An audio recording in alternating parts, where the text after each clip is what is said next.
கருத்துனா, இதில் ஏதாவது ஒரு இளைஞர் யாராவது உட்காந்துருக்காங்களா பார்த்தீங்களா? இவ்வளோ பெரிய இது நடத்தியிருக்காங்க. இவங்க பூரா நோட்டீஸ் கொடுத்துருப்பாங்க, போஸ்டர் அடிச்சிருக்காங்க. ஆனால் இளைஞர்கள் கலந்து கொள்ளவில்லை. இப்போ பாருங்கள், இளைஞர்கள் பூராமே இன்றைக்கி எதில் போய் அவங்க பூராமே சிந்தனை பூரா இருக்குன்னா, இதே ஒரு நடிகர் வந்துட்டார் அப்படின்னு சொன்னால் அந்த இடத்துல கூட்டம் கூடுறது. அதே மாதிரி அவங்க கவனங்கள் பூராமே இது போன்ற நல்ல விஷயங்களுக்கு ஆதரவு. இன்னும் உண்ணாவிரதம்லாம் வந்து யாரும் உட்கார வேணாம்.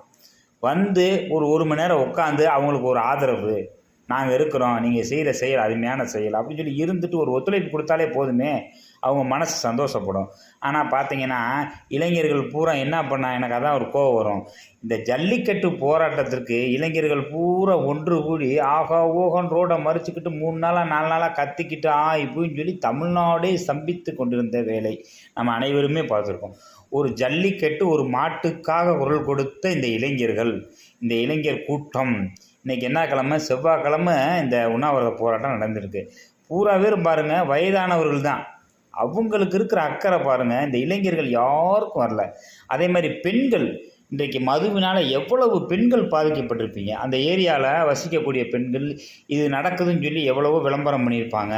ஆனால் ஒரு பெண்கள் கூட வந்து, அதாவது என்ன சொல்ல வரேன்னா, இது போன்ற ஒரு ஒரு ஒரு உண்ணாவிரத போராட்டம், அது மது போதைக்கு எதிரான போராட்டங்களில் பெண்கள் அதிக அளவாக கலந்துக்கிறோம். இன்றைக்கி பார்த்தீங்கன்னா மதுரையில் குறிப்பாக சொல்கிறேன், தமிழ்நாடு மட்டும் எல்லா ஊர்கள்லையுமே ஒரு அரசியல்வாதி ஒரு கூட்டம் போடுறேன் அப்படின்னு இப்போ கூட தேர்தல் பிரச்சாரம் நடந்துக்கிட்டே இருக்குது. ஸ்டாலின் அவர் வர்றாரு, எடப்பாடி வர்றாரு, அவர் வர்றாரு, இவர் வர்றாருன்னு சொல்லி 200 ரூபா கொடுத்துட்டா அவ்வளவு மகளிர் அப்படியே கூட்டம் சாரசாரையாக போகிறாங்க. இதுக்கு மகளிர் பணமே வாங்காமல் தங்களுடைய ஆதரவை தெரிவிக்கணும். இப்போ இந்த கூட்டம் நடைபெறதுக்கு அவங்க போஸ்ட் அடிச்சிருப்பாங்க, பேனர் வச்சுருக்காங்க, எல்லாமே பண்ணியிருக்காங்க, விளம்பரம் பண்ணியிருக்காங்க. அப்போ எவ்வளோ செலவாயிருக்கும்? இதை பூரா யாராவது இந்த அரசியல்வாதியாவது கொடுத்து இது நீங்கள் பண்ணுங்கன்னு சொல்லுவாங்க? நான் கிடையாது. வந்திருந்த எல்லா அரசியல்வாதியும் தான் வைக்கிறாங்க.